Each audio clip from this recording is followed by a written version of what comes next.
Gentlemen, I repeat, this is not a drill, ladies and gentlemen. I repeat, this is not a drill. LaMelo Ball has been traded to the Minnesota Timberwolves.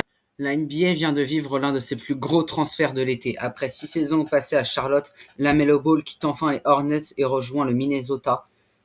En échange, Charlotte récupère Naz Reid ainsi que plusieurs choix de draft, un transfert qui a surpris tout le monde et qui pourrait changer l'avenir des deux franchises. Mais est-ce vraiment un bon choix pour Minnesota? Est-ce que Charlotte a abandonné son joueur trop tôt? Et surtout, est-ce que LaMelo Ball peut enfin devenir le joueur que tout le monde attend depuis des années? On va voir ça ensemble. Avant de parler de transfert, il faut revenir sur le parcours de LaMelo Ball.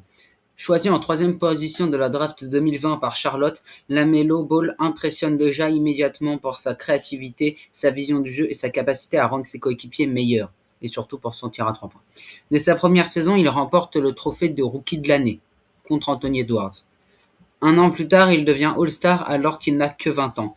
À ce moment-là, beaucoup pensent que Charlotte tient enfin son joueur de franchise. Mais ensuite, tout se complique. Les blessures à répétition l'empêchent d'enchaîner les saisons complètes. Malgré des statistiques impressionnantes lorsqu'il est sur le terrain, les Hornets ne parviennent jamais à s'installer parmi les meilleures équipes de la conférence Est. Après plusieurs saisons sans réel succès collectif, Charlotte semble avoir choisi une nouvelle direction. Plutôt que de continuer à construire autour de LaMelo, la franchise préfère récupérer un joueur confirmé avec Naz Reid, ainsi qu'un important capital de draft pour préparer l'avenir. Le transfert comprend notamment un premier tour de draft non protégé en 2033, plusieurs échanges de choix au premier tour et 3 seconds tours de draft. C'est un pari. Charlotte abandonne son joueur le plus talentueux mais récupère des ressources qui pourraient accélérer sa reconstruction.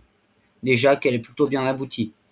Du côté des Timberwolves, cette décision est beaucoup plus facile à comprendre. Depuis plusieurs saisons, Minnesota cherche un véritable meneur capable d'organiser l'attaque et de soulager Anthony Edwards.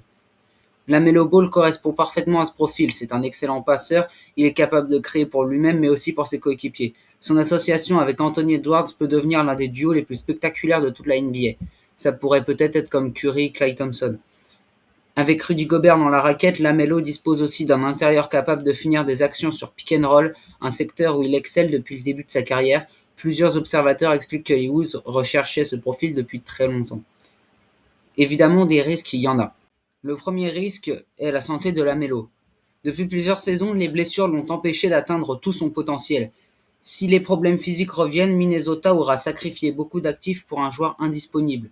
Autre interrogation, la défense. LaMelo reste un joueur offensif exceptionnel, mais il devra progresser de l'autre côté du terrain s'il veut aider une équipe qui vise le titre. Enfin, Minnesota perd aussi Naz Reid, l'un des meilleurs 6e hommes de la ligue et un des joueurs très appréciés des supporters. Personnellement, je pense que Minnesota a eu tort de prendre ce risque. Pourquoi? Parce qu'il est extrêmement difficile de récupérer un joueur de talent comme LaMelo Ball, certes, mais est-ce que c'était vraiment nécessaire de transférer leur meilleur 6e homme? Je pense pas. Surtout pour un joueur qui se blesse souvent et qui défend mal. Quand il est en bonne santé, il tourne autour des 20 points et plus de 7 passes de moyenne, mais c'est pas assez. Des joueurs capables de produire ça à seulement 24 ans, il y en a tellement dans la ligue. Je veux dire, c'est pas ce qui manque. Et il y a un gros risque, mais pour espérer gagner un championnat, ça suffira pas. Si LaMelo retrouve son meilleur niveau, peut-être que les Timberwolves pourraient devenir une équipe capable d'aller très loin en play-off. Mais je ne pense pas que LaMelo Ball soit qualifié pour ça.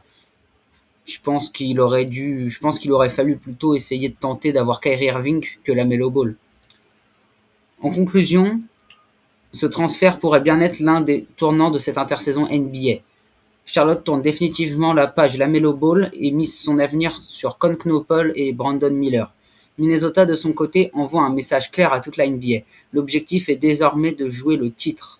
Maintenant, tout dépendra d'une seule chose. Est-ce que LaMelo Ball pourra enfin rester en bonne santé pendant toute une saison? Et ça, j'en doute fort. C'est la fin de la vidéo. N'hésitez pas à vous abonner, à partager et à liker.